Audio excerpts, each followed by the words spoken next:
ಆತ್ಮೀಯ ವೀಕ್ಷಕರಿಗೆ ಕಲಾಂತರಂಗ ಕಾರ್ಯಕ್ರಮಕ್ಕೆ ಸ್ವಾಗತ. ನಾನು ರಾಜೇಶ್ ಅನ್ಭೋಗ್ ಬಾರ್ಕೂರ್. ಮನಸ್ಸು ಎನ್ನುವುದು ಒಂದು ಅಂತರಂಗ. ಅಲ್ಲಿ ಅನೇಕ ವಿಷಯಗಳು ಗುಪ್ತವಾಗಿ ಅನೇಕ ಬಾರಿ ಯಾರಿಗೂ ಬಹಿರಂಗವಾಗುತ್ತೆ, ಹಾಗೆಯೇ ಉಳಿಬಿಡ್ತದೆ. ಅಂತಹ ವಿಷಯಗಳಿಗೂ ಕೂಡ ಒಮ್ಮೊಮ್ಮೆ ಮಾತನಾಡಬೇಕು ಅಂತ ಅನಿಸ್ತದೆ. ಅಂದು ಅದು ತನ್ನೊಳಗಿನ ತನ್ನ ಮನಸ್ಸಿನ ಭಾವನೆಗಳನ್ನು ಹೊರಹಾಕ್ತದೆ.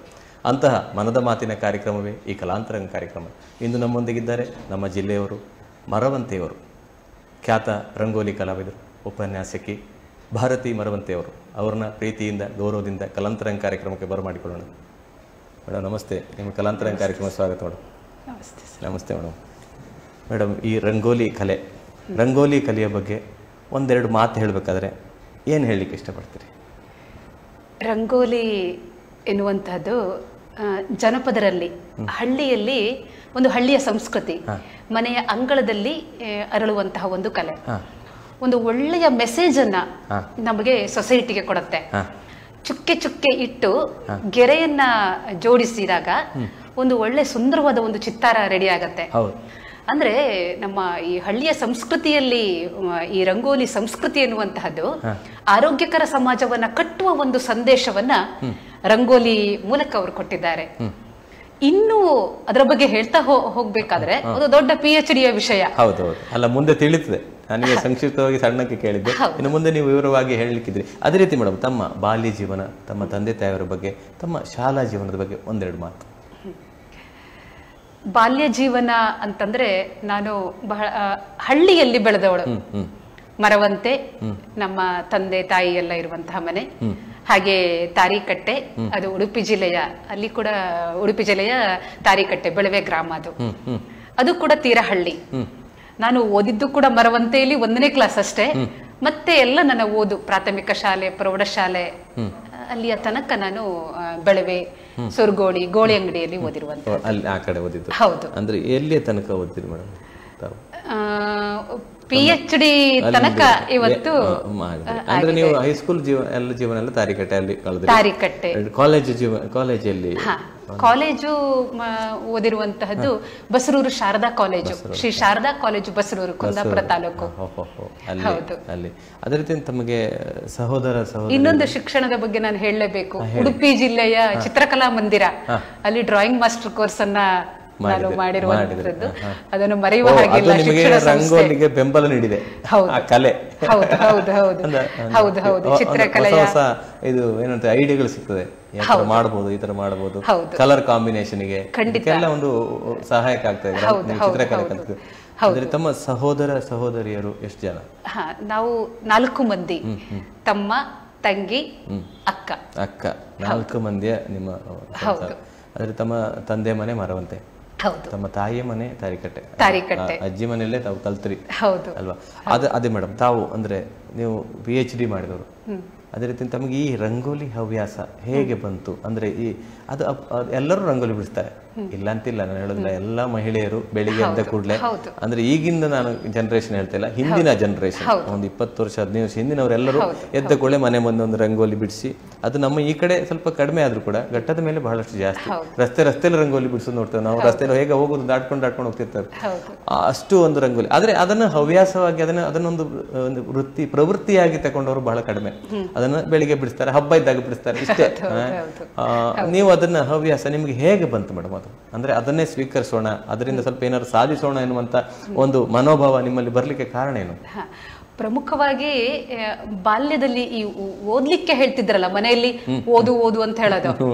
ಆ ಓದುವಾಗ ನಾನು ಹಳ್ಳಿಲಿ, ಈಗಾಗಲೇ ಹೇಳಿದ ಹಾಗೆ ಹಳ್ಳಿಯಲ್ಲಿ ಬೆಳೆದವಳಾದ್ರಿಂದಾಗಿ, ಅಲ್ಲಿ ಓದುವಾಗ ಈ ನೋಟ್ಸ್ ಇದೆಯಲ್ಲ, ಆ ನೋಟ್ಸ್ ಒಳಗಡೆ ಮತ್ತೆ ಪಠ್ಯ ಪುಸ್ತಕದ ಒಳಗಡೆ ಒಂದು ಕಾಗದವನ್ನು ಇಟ್ಕೊಂಡು ಚಿತ್ರ ಬಿಡಿಸ್ತಾ ಇದ್ದೆ ನಾನು. ಮನೇಲಿ ತಿಳ್ಕೊಳ್ತಾ ಇದ್ರು ಓದ್ತಾ ಇದ್ದಾರೆ ಇವರು ಅಂತ. ಅಂದ್ರೆ ಅದು ಒಳಗಡೆ ಇತ್ತು, ಅದು ಹೇಗಂತ ನನಗೂ ಕೂಡ ಗೊತ್ತಿಲ್ಲ. ಇನ್ನೊಂದು, ಮನೆಯಲ್ಲಿ ಸಂಪ್ರದಾಯ, ಹೊಸ್ತಿಲು ಬರೆಯುವಂಥದ್ದು, ನಮ್ಮ ಅಜ್ಜಿ ಇರ್ಬೋದು, ಅತ್ತೆ, ಮತ್ತೆ ಬೇರೆ ಬೇರೆ ಹಬ್ಬದ ದಿನಗಳಲ್ಲಿ ತುಳಸಿ ಕಟ್ಟೆ ಎದುರುಗಡೆ ರಂಗೋಲಿ ಹಾಕುವಂತದ್ದು, ಅದನ್ನೆಲ್ಲ ನೋಡ್ತಾ ಇದ್ದೆ ನಾನು. ಅದೊಂದು ಕಲೆಯಾಗಿ ನೋಡ್ಲಿಲ್ಲ, ಅದೊಂದು ಸಂಪ್ರದಾಯ ಆಚರಣೆ ಅಂತ ನೋಡ್ತಾ ಇದ್ದೆ. ಆದ್ರೆ ಇನ್ನೊಂದು ನಂಗೆ ನೆನಪಾಗ್ತಾ ಇದೆ, ಹೈಸ್ಕೂಲ್ ನಲ್ಲಿ ಓದುವಾಗ ಅಲ್ಲಿ ಒಂದು ಸ್ಮರಣ ಸಂಚಿಕೆ ಅಂತ ಮಾಡ್ತಾ ಇದ್ರು ಶಾಲಾ ದಿನಗಳಲ್ಲಿ, ಶಾಲೆಯಲ್ಲಿ ಆಡಳಿತ ಮಂಡಳಿಯವರು. ಅಲ್ಲಿ ಒಂದು ಚಿತ್ರವನ್ನ ಬಿಡಿಸಿಕೊಟ್ಟದ್ದು ನನಗೆ ನೆನಪಿದೆ. ಅದಕ್ಕಿಂತ ವಿಶೇಷವಾಗಿ ಶಾಲೆಯಲ್ಲಿ ನಮಗೆ ಈ ಪಠ್ಯ ಪುಸ್ತಕಗಳಲ್ಲಿ ವಿಜ್ಞಾನ ಇದೆ, ಆ ವಿಜ್ಞಾನದಲ್ಲಿ ಚಿತ್ರ ಬಿಡಿಸ್ಲಿಕ್ಕೆ ಬರ್ತಾ ಇತ್ತು. ನಮ್ಮಲ್ಲಿ ನಮ್ಮ ಈ ಸ್ನೇಹಿತರ ಒಂದು ಬಳಗ ಇರುತ್ತಲ್ಲ ಓದುವಾಗ, ಅಲ್ಲಿ ಕೆಲವರಿಗೆ ಚಿತ್ರ ಬಿಡಿಸ್ಲಿಕ್ಕೆ ಕಷ್ಟ. ನಾನೇ ಅದರಲ್ಲಿ ಅದನ್ನ ಬೇರೆ ಅಧ್ಯಾಪಕರಿಗೆ ಗೊತ್ತಾಗದಿದ್ದ ಹಾಗೆ ನಾನೇ ಬಿಡಿಸಿಕೊಡ್ತಾ ಇದ್ದೆ. ಅದ್ರ ಒಳಗಡೆ ಏನೋ ಇತ್ತು, ಅದು ಇತ್ತು ಆ ಕಲೆ. ಹೌದು. ಅಂದ್ರೆ ನಿಮ್ಮ ತಂದೆ ತಾಯಿಯರು ಯಾರು ಕಲೆ ವಿಭಾಗದಲ್ಲಿ? ನಮ್ಮ ಅಜ್ಜ, ನನ್ನ ಅಮ್ಮ ಮತ್ತೆ ಮಾವಂದರೆಲ್ಲ ಕೇಳಿದ್ದೆ ನಾನು. ನಮ್ಮ ಅಜ್ಜ ಹಳ್ಳಿಯ ವಾತಾವರಣ ಆದ್ರಿಂದಾಗಿ ಅಲ್ಲಿಯ ಗಿಡಗಳು, ಎಲೆಗಳು, ಬಳ್ಳಿಗಳನ್ನೆಲ್ಲ ತಂದು ಕೆಲವು ಬುಟ್ಟಿಗಳನ್ನ ಮಾಡುವಂತಹದ್ದು ಆ ಸ್ಕಿಲ್ ಅವರಲ್ಲಿ ಇತ್ತು ಅಂತ ಹೇಳ್ತಾ ಇದ್ರು. ಆದ್ರೆ ಹಳ್ಳಿ ಮತ್ತೆ ಅಂದಿನ ಬದುಕನ್ನ ಸಾಗಿಸೋದೇ ಬಹಳ ಕಷ್ಟ ಅವರಿಗೆ. ಹಾಗಾಗಿ ಅದು ಅಲ್ಲಲ್ಲೇ ಹೋಯ್ತದು. ಕೊನೆಗೆ ನನಗೆ ಈ ರಂಗೋಲಿಯನ್ನ ವಿಶೇಷವಾಗಿ ಆಯ್ಕೆ ಮಾಡ್ಕೊಳ್ಳಿಕ್ಕೆ ನನ್ಗೊಂದು ಮುಖ್ಯವಾದ ವೇದಿಕೆ ಆಗಿರುವುದು ಎಲ್ಲಿ ಅಂತಂದ್ರೆ, ಪದವಿ BA ಓದುವಾಗ ಶ್ರೀ ಶಾರದಾ ಕಾಲೇಜು ಬಸರೂರು. ಅಲ್ಲಿ ಹೇಗೆ ಅಂದ್ರೆ ಸ್ಪರ್ಧೆ ಮಾಡ್ತಾ ಇದ್ರು, ಚಿತ್ರಕಲಾ ಸ್ಪರ್ಧೆ, ರಂಗೋಲಿ ಸ್ಪರ್ಧೆ, ಭಾಷಣ ಸ್ಪರ್ಧೆ ಎಲ್ಲ. ನಾನು ಚಿತ್ರಕಲಾ ಸ್ಪರ್ಧೆ ಮತ್ತು ರಂಗೋಲಿಯಲ್ಲಿ ಭಾಗವಹಿಸಿದೆ. ಎಲ್ಲದರಲ್ಲೂ ನಂಗೆ ಬಹುಮಾನ ಬರ್ತಾ ಇತ್ತು. ಹೇಗೆ ಅಂತಂದ್ರೆ ಸರ್, ಆ ದಿನಮಾನಗಳಲ್ಲಿ ಗಣೇಶೋತ್ಸವ ಬಂತು ಅಂದ್ರೆ ಕುಂದಾಪುರ ಮತ್ತೆ ಬಸರೂರು ಮತ್ತೆ ಆ ಕಡೆ ಬೈಂದೂರು, ಬ್ರಹ್ಮಾವರ, ಉಡುಪಿ, ಕಡಿಯಾಳಿ, ಇಂದ್ರಾಳಿ, ಇಲ್ಲೆಲ್ಲ ಕಡೆಗಳಲ್ಲಿಯೂ ಕೂಡ ರಂಗೋಲಿ ಸ್ಪರ್ಧೆ ಮಾಡ್ತಾ ಇದ್ರು. ಆ ಸ್ಪರ್ಧೆಯಲ್ಲಿ ಬಹುಮಾನ ಬರ್ತಾ ಇತ್ತು. ನನ್ಗೆ ಇನ್ನೂ ನೆನಪಿದೆ, ಇಲ್ಲಿ ಇಂದ್ರಾಳಿ ಅಥವಾ ಕಡಿಯಾಳಿ, ನಂಗೆ ಅದು ಎರಡು ಯಾವ್ದೋ ಒಂದು ಪ್ಲೇಸ್ ದೇವಸ್ಥಾನದಲ್ಲಿ BP ಬಾಯಿರಿ ಎಂಡೋಮೆಂಟ್ ಬಹುಮಾನ ಕೂಡ ನನಗೆ ಬಂದಿದೆ. ನಂತರ ಚಿತ್ರಕಲಾ ಮಂದಿರದಲ್ಲಿ ಹೌದು ಡ್ರಾಯಿಂಗ್, ರಂಗೋಲಿಯಲ್ಲೂ ಬಹುಮಾನ ಬರ್ತಾ ಇತ್ತು, ಚಿತ್ರಕಲೆಯಲ್ಲೂ. ಆದ್ರೆ ಕಾಲೇಜಲ್ಲಿ ನಾನು ಬಿಡಿಸಿದ ರಂಗೋಲಿಯನ್ನ ನೋಡಿ ಪ್ರೊಫೆಸರ್ ಕನ್ರಾಡಿ ವಾದಿರಾಜ್ ಭಟ್ ಅಂತ ಒಂದ್ ರೀತಿ ನನಗೆ ಅವ್ರ ಗಾಡ್ ಫಾದರ್, ಈ ರಂಗೋಲಿಯನ್ನ ಬೆಳೆಸ್ಕೊಂಡು ಹೋಗ್ಲಿಕ್ಕೆ ಹವ್ಯಾಸವನ್ನ, ಅದನ್ನ ನೋಡ್ಬಿಟ್ಟು ನೀನು ರಂಗೋಲಿ ಸ್ಪೆಷಲಿಸ್ಟ್ ಆಗ್ಬೇಕಮ್ಮ ಅಂತ ಹೇಳೋರು. ಯಾಕಂದ್ರೆ ಎಲ್ಲ ಕಡೆಯಲ್ಲೂ ಬಹುಮಾನ ಬರ್ತಾ ಇತ್ತಲ್ವಾ. ಹಾಗೆ ಅದೇ ಮತ್ತೆ ನನಗೆ ಪ್ರೇರಣೆ ಅಂತ ಹೇಳ್ಬೋದು. ನಿಜವಾಗಿ ಅಂದ್ರೆ ಶಾಲಾ ಜೀವನದಲ್ಲಿ ಮಾಸ್ಟರ್ ಹೇಳಿದ ಒಂದು ಮಾತು ಅಲ್ಲ, ಮತ್ತೆ ಬಹುಮಾನ ಬರ್ತಾ ಇತ್ತಲ್ವಾ, ಬಹುಮಾನ ತಗೊಳ್ಳೋದು ಆ ಸಂದರ್ಭದಲ್ಲಿ ವೇದಿಕೆ ಹತ್ತಿ ಒಂದು ಬಹುಮಾನ ತಗೊಳ್ಳೋದೇ ಬಹಳ ಖುಷಿ. ತಟ್ಟೆ ಲೋಟ ಆದ್ರೂ ಕೂಡ ಅದಕ್ಕೊಂದು ನಮ್ಗೊಂದು ಗೌರವ ಇದೆ. ನಿಜವಾಗಿ ನಮ್ಮ ಆತ್ಮೀಯರೊಬ್ರು ಕರೆ ಮಾಡಿದ್ದಾರೆ, ಯಾರು ಅಂತ ನೋಡುವ. ಅವರು ಹೇಳುದಿಲ್ಲ, ನೀವು ಹೇಳಬೇಕು ನಿಜವಾಗಿ ಅವ್ರು ಯಾರು ಅಂತ. ಹಲೋ, ನಮಸ್ತೆ. ನಮಸ್ತೆ. ನಮಸ್ತೆ ನಮಸ್ತೆ ಮೇಡಮ್, ನಿಮಗೆ ಕಲಾಂತರಂಗ ಕಾರ್ಯಕ್ರಮಕ್ಕೆ ಸ್ವಾಗತ. ನಮಸ್ತೆ ಸರ್. ನಮಸ್ತೆ. ಇಂದು ನಮ್ಮೊಂದಿಗೆ ನಿಮ್ಮ ಆತ್ಮೀಯರು ಭಾರತಿ ಮರವಂತೆ ಅವರಿದ್ದಾರೆ. ಅವರೊಂದಿಗೆ ಮಾತಾಡಿ, ನೀವು ಯಾರು ಅಂತ ಹೇಳಬೇಡಿ, ಅವ್ರು ಹೇಳ್ತಾರ ನೋಡೋಣ ಅಲ್ವಾ? ಸರಿ ಸರಿ ಸರಿ. ಡಾಕ್ಟರ್ ನಿಕೇತನ ಮಾತಾಡಿ ಮೇಡಮ್, ಮಾತಾಡಿ. ಡಾಕ್ಟರ್ ನಿಕೇತನ ಮೇಡಮ್ ನಮ್ಮನ್ನೆಲ್ಲ ಬೆಳೆದವರು. ಹೌದಾ? ಗುರುತಿಸಿದಿರಲ್ಲ ಮೇಡಮ್, ವಾಯ್ಸ್ ಕೂಡ ಖುಷಿ ಆಯ್ತು. ಆಗ್ಲಿ ಮೇಡಮ್, ಮಾತಾಡಿ. ಬಹಳ ಒಳ್ಳೆ ವ್ಯಕ್ತಿಯನ್ನು ನೀವು ಆಯ್ಕೆ ಮಾಡಿದ್ದೀರಿ. ಆಗ್ಲಿ ಮೇಡಮ್. ಭಾರತಿ ಅವರೇ, ಹೇಗಿದ್ದೀರಿ? ಮೇಡಮ್ ಚೆನ್ನಾಗಿದ್ದೇನೆ. ಮೇಡಮ್ ಹೇಗಿದ್ದೀರಿ? ನಿಮ್ಮ ಆಶೀರ್ವಾದ. ಚೆನ್ನಾಗಿದ್ದೇನೆ. ಖಂಡಿತ. ನೀವು ಕಂಡ ಭಾರತಿ ಮೇಡಮ್ ಹೇಗಿದ್ದಾರೆ ಮೇಡಮ್?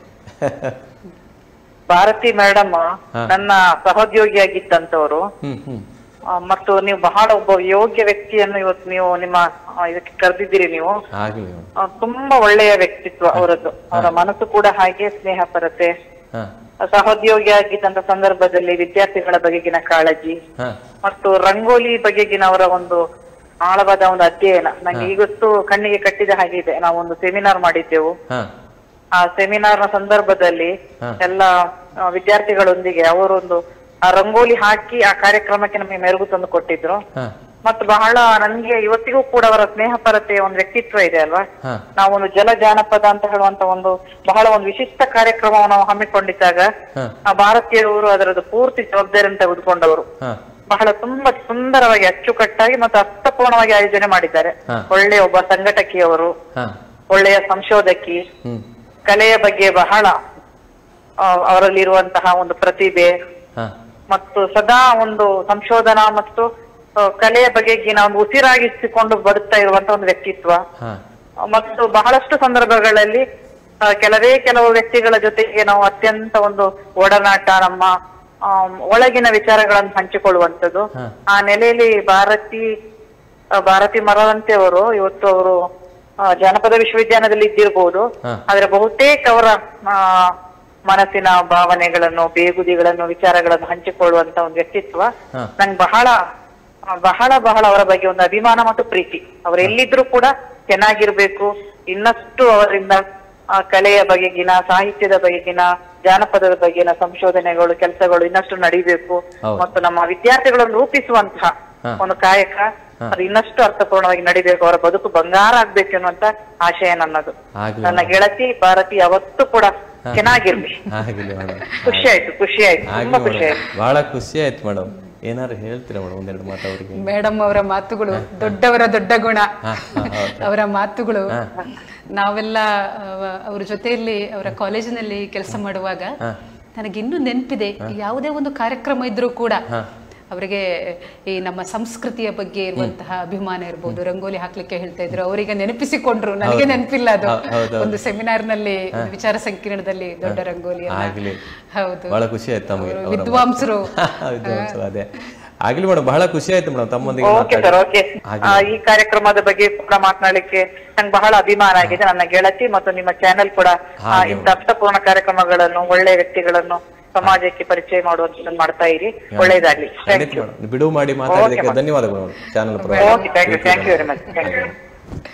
ತುಂಬಾ ಖುಷಿ ಆಯ್ತು ಮೇಡಮ್ ಮಾತು ಕೇಳಿ. ನಿಮ್ಮ ಆತ್ಮೀಯರು ಕರೆ ಮಾಡಿದಾಗ ಮತ್ತೆ ಅವರಿಗೆ ನಿಮ್ಮ ಮುಂದೆ ಹೇಳಲಿಕ್ಕೆ ಆಗೋದನ್ನ ಇಂಥ ಸಂದರ್ಭದಲ್ಲಿ ಹೇಳಲಿಕ್ಕೆ ಆಗ್ತದೆ. ಅಂದ್ರೆ ಮುಂದೆ ಮುಖಕ್ಕೆ ಮುಖ ಕೊಟ್ಟು ಮಾತಾಡ್ಲಿಕ್ಕೆ ಆಗುದಿಲ್ಲ. ಅದನ್ನೆಲ್ಲ ಹೊಗಳುವಾಗ, ಏನಾರು ಹೇಳುವಾಗ, ನಿಮ್ಮ ಒಳ್ಳೆ ಗುಣಗಳನ್ನು ಹೇಳುವಾಗ ಎದರಿಂದ ಹೇಳಲಿಕ್ಕೆ ಆಗುದಿಲ್ಲ. ಆದ್ರಿಂದ ಇದೊಂದು ಅಚ್ಚರಿಯ ಕರೆ ನಿಮ್ಗೆ ಅಚ್ಚರಿ ನೀಡಿದೆ. ಆದ್ರೆ ನೀವು ಫಸ್ಟ್ ಅಲ್ಲೇ ಗುರುತಿಸಿ ಬಿಟ್ರಿ. ಆದ್ರೆ ಮೇಡಮ್, ನೀವು ರಂಗೋಲಿ ಸ್ಪೆಷಲಿಸ್ಟ್.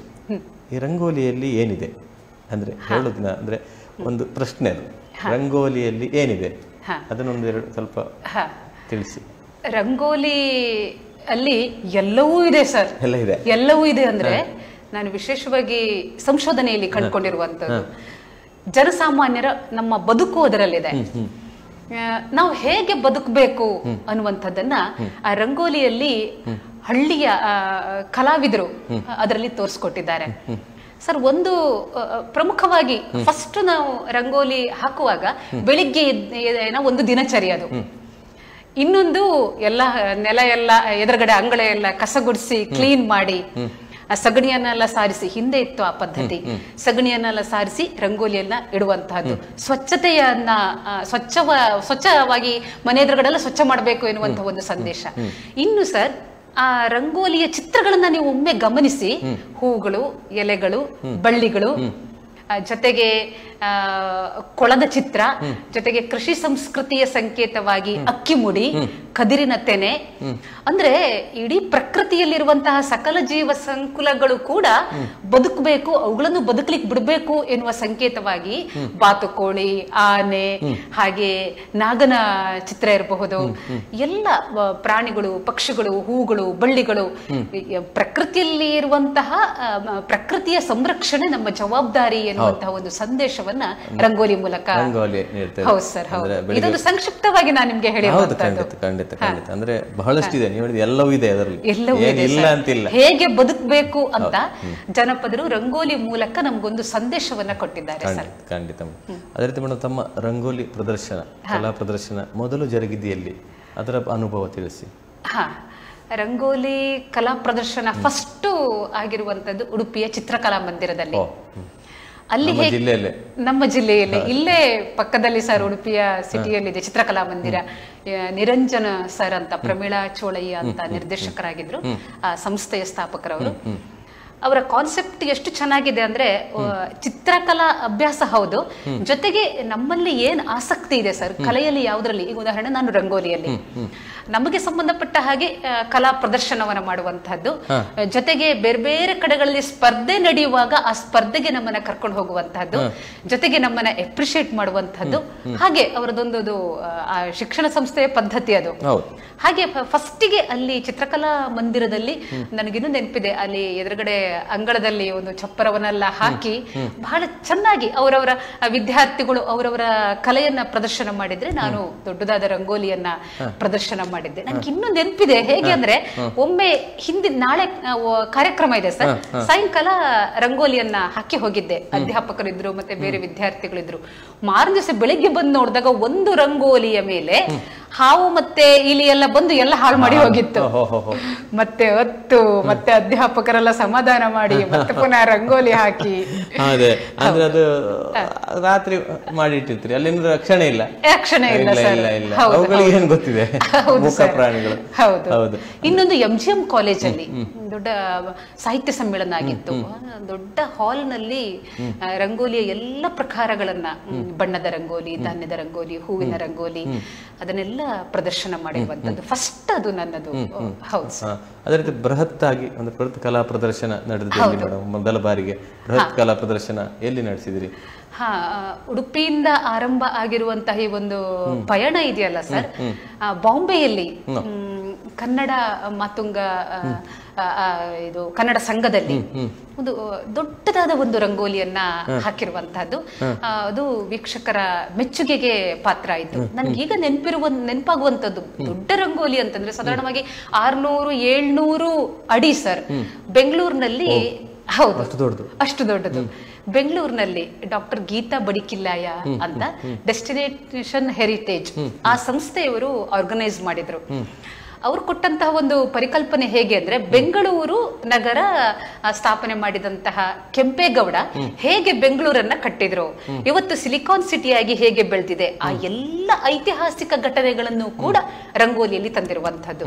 ಮಧ್ಯ ಕೆಂಪೇಗೌಡ, ಸುತ್ತಲೂ ಕೂಡ ಅದು ಹೇಗೆ ಅಂದ್ರೆ ಸರ್, ಅವರು ಕೆಂಪೇಗೌಡ ಬೆಂಗಳೂರು ನಗರವನ್ನ ಕಟ್ಟಬೇಕಾದ್ರೆ ತುಂಬಾ ಯೋಚನೆ ಮಾಡ್ತಾರೆ. ಒಂದು ಸ್ಥಳವನ್ನ ಆಯ್ಕೆ ಮಾಡಿಕೊಂಡು ಎತ್ತುಗಳನ್ನ ತಂದು ಮಧ್ಯದಲ್ಲಿ ಬಿಟ್ಟು ಉತ್ತರಕ್ಕೆ, ದಕ್ಷಿಣಕ್ಕೆ, ಹಾಗೆ 4 ದಿಕ್ಕಿಗೆ ಎತ್ತುಗಳನ್ನ ಬಿಟ್ಟು ಬಿಡ್ತಾರೆ. ಅಲ್ಲಿಂದ ನಾನು ಸ್ಟಾರ್ಟ್ ಮಾಡ್ತೇನೆ, ಎತ್ತುಗಳು ಹೋಗುವಂತದ್ದು. ಅಲ್ಲಿಂದ ಕೆರೆಗಳನ್ನ ಕಟ್ಟಿಸ್ತಾರೆ, ಕೆರೆಗಳು, ಕೋಟೆಗಳು, ಹೀಗೆ ಮತ್ತೆ ಶಿಲಾಶಾಸನಗಳು. ಇವತ್ತಿನ ಸಿಲಿಕಾನ್ ಸಿಟಿಯಾಗಿ ಹೇಗೆ ಬಂತು ಬೆಂಗಳೂರು, ದೊಡ್ಡ ರಂಗೋಲಿಯಲ್ಲಿ ತಂದಿರುವಂತಹದ್ದು. ದೊಡ್ಡದು 600 ಅಡಿ ಇತ್ತು ಸರ್. ಇನ್ನೊಂದು ಕುಂದಾಪುರದಲ್ಲಿ ಕುಂದಪ್ರಭ ಸಂಸ್ಥೆಯವರು ಯುವಶಣೈ ಅಂತ ಅವರೊಂದು ಆರ್ಗನೈಸ್ ಮಾಡಿದ್ರು. ಅದು ಬೀದಿಗಳಲ್ಲೆಲ್ಲ ರಂಗೋಲಿ, ಸಾರ್ವಜನಿಕರು ರಂಗೋಲಿ ಹಾಕುವಂತದ್ದು ಸ್ಪರ್ಧೆ. ಜೊತೆಗೆ ನಾನು ಕೂಡ ಒಂದು ಬಹಳ ದೊಡ್ಡದಾದ ರಂಗೋಲಿಯನ್ನ ಹಾಕಿದ್ದೆ. ಇನ್ನು ಬೈಂದೂರಿನಲ್ಲಿ, ನಮ್ಮ ಜಿಲ್ಲೆಯಲ್ಲಿ ನನಗೆ ಲೆಕ್ಕವೇ ಇಲ್ಲ, ಅಷ್ಟು ದೊಡ್ಡ ದೊಡ್ಡ ರಂಗೋಲಿ ಕಾರ್ಯಕ್ರಮ. ಅದೇ ರೀತಿ ಮೇಡಮ್, ತಮ್ಮ ಸ್ವರಚಿತ ರಂಗೋಲಿಯನ್ನ ಮೊದಲು ಪ್ರಕಟಿಸಿದಂತ ಪತ್ರಿಕೆ ಯಾವುದು? ಯಾವ ಪತ್ರಿಕೆಯಲ್ಲಿ ಮೊದಲಿಗೆ ಬಂತು? ಅದರಲ್ಲಿ ನೀವೇನು ಯಾವ ರೀತಿಯಲ್ಲಿ ಬಿಡಿಸಿದ್ರಿ ಅದನ್ನು ತಿಳಿಸಿ. ತುಂಬಾ ಒಳ್ಳೆಯ ಪ್ರಶ್ನೆ ಸರ್. ಆ ಕಾನ್ಸೆಪ್ಟ್ ನನಗೆ ಕೊಟ್ಟಿರೋದು ಚಿತ್ರಕಲಾ ಮಂದಿರದಲ್ಲಿ ನನ್ನ ಅಧ್ಯಾಪಕರು. ಈಗ ಜನಪದರು ಅವರದ್ದೇ ಆದ ಒಂದು ನೆಲೆಯಲ್ಲಿ, ವ್ಯಾಪ್ತಿಯಲ್ಲಿ ರಂಗೋಲಿ ಚಿತ್ರಗಳನ್ನ ಬಿಡಿಸಿದ್ದಾರೆ. ನೀನು ನಿನ್ನದೇ ಆದ ಚಿತ್ರಗಳನ್ನ ಯಾಕೆ ಬಿಡಿಸಬಾರದು ಅಂತ ಒಂದು ಚೌಕಟ್ಟನ್ನ ಇಟ್ಟುಕೊಂಡು ಹಾಗೆ ಒಂದು ಪ್ರಯತ್ನವನ್ನ ಕೂಡ ಮಾಡಿದೆ ನಾನು. ಆಗ ತರಂಗದಲ್ಲಿ ಸಂತೋಷ್ ಕುಮಾರ್ ಗುಲ್ವಾಡಿ ಅವರಿದ್ರು.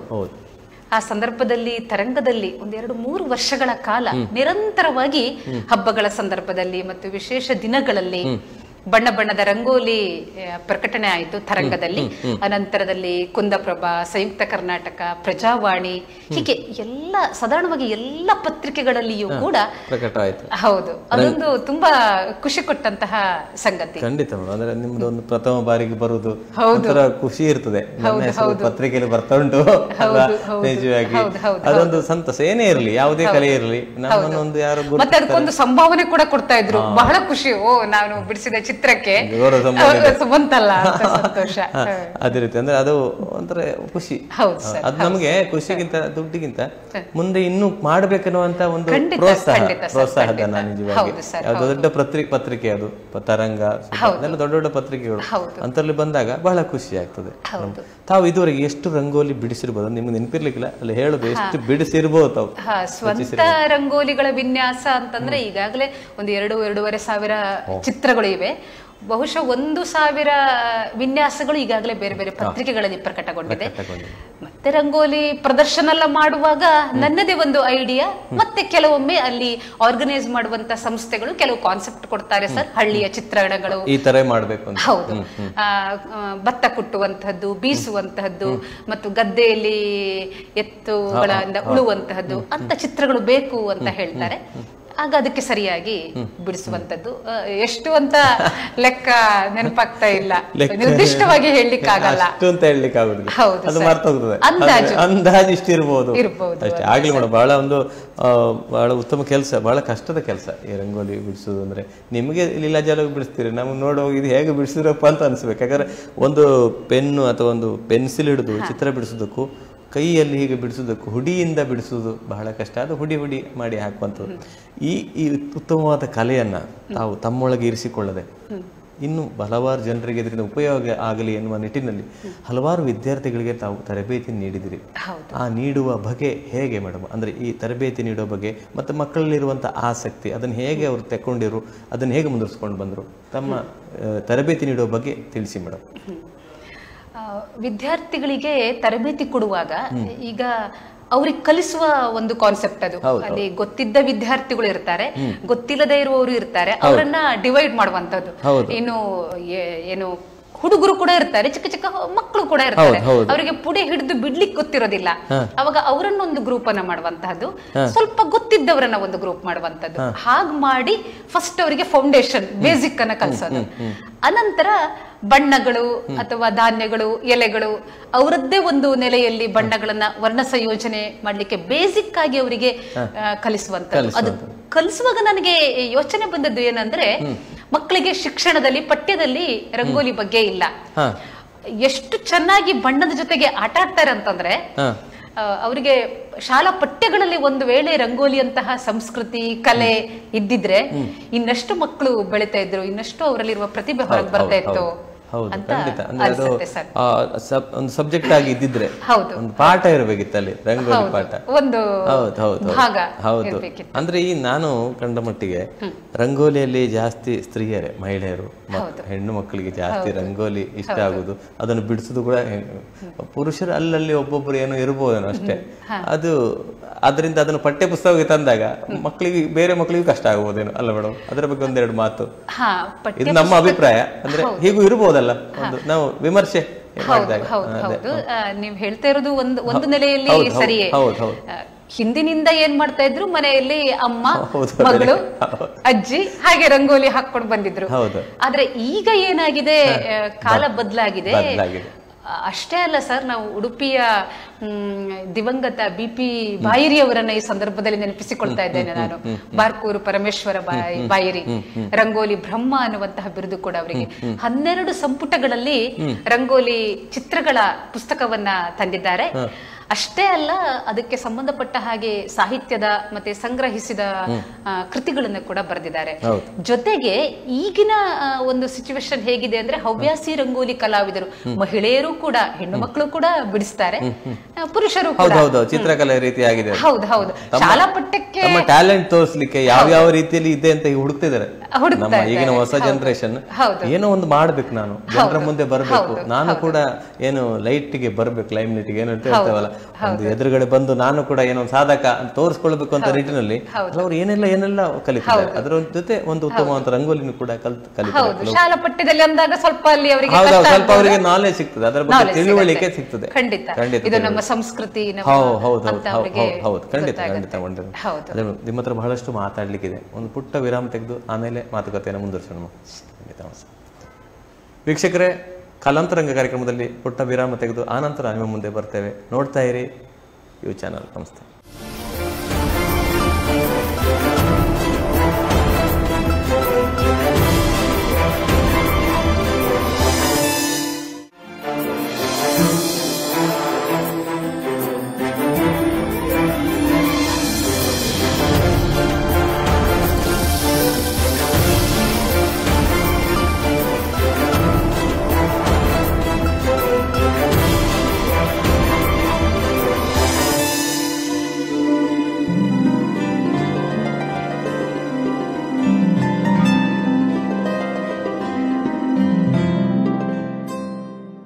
ಆತ್ಮೀಯ ವೀಕ್ಷಕರಿಗೆ ಮತ್ತೊಮ್ಮೆ ಕಲಾಂತರಂಗ ಕಾರ್ಯಕ್ರಮಕ್ಕೆ ಸ್ವಾಗತ.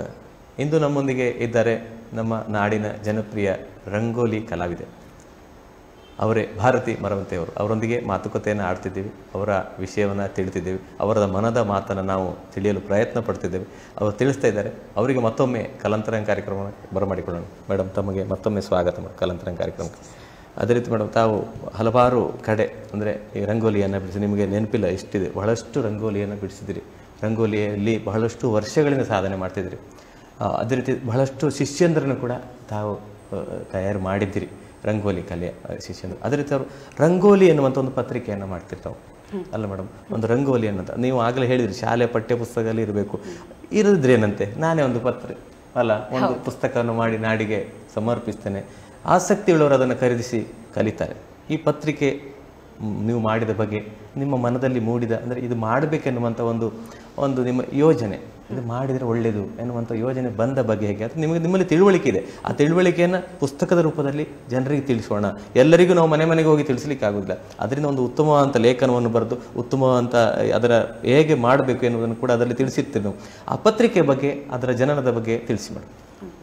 ಅದೊಂದು ವಿಶೇಷವಾದ ಒಂದು ಪ್ರಯೋಗ ನನ್ನದು, ಒಂದು ಸಾಹಸದ ಕೆಲಸ. ನೋಡೋಣ, ರಂಗೋಲಿಗೋಸ್ಕರ ಒಂದು ಪತ್ರಿಕೆ ಮಾಡಿದ್ರೆ ಹೇಗಾಗಬಹುದು ಅನ್ನುವ ಒಂದು ಯೋಚನೆ ಬಂತು. ಹಾಗೆ ನನ್ನ ಗುರುಗಳಲ್ಲಿ ಜೊತೆಗೆ ವಿದ್ವಾಂಸರಲ್ಲಿ ಮಾತಾಡಿದಾಗ ಅವರು ಕೂಡ ಅದಕ್ಕೆ ಸಪೋರ್ಟ್ ಕೊಟ್ರು. ಶ್ರೀರಂಗೋಲಿ ಅಂತ ಒಂದು ಪತ್ರಿಕೆ 2006ರಲ್ಲಿ ಆರಂಭ ಮಾಡಿದೆವು. 2010 ತನಕ ನಡೀತು. ಒಂದು 12-14 ಸಂಪುಟಗಳು ಬಂದವು. ತಿಂಗಳಿಗೆ ಒಂದಿತ್ತು ಸರ್. ಇಲ್ಲ, ತ್ರೈಮಾಸಿಕ 3 ತಿಂಗಳಿಗೆ ತಂದ್ವಿ. 3 ತಿಂಗಳಿಗೆ ಅದರಲ್ಲಿ ನಾವು ಹೆಚ್ಚು ಪ್ರಾಧಾನ್ಯತೆ ಕೊಟ್ಟಿರುವಂತದ್ದು ರಂಗೋಲಿ ಕಲಾವಿದರ ಪರಿಚಯ ಮಾಡಿದೆವು.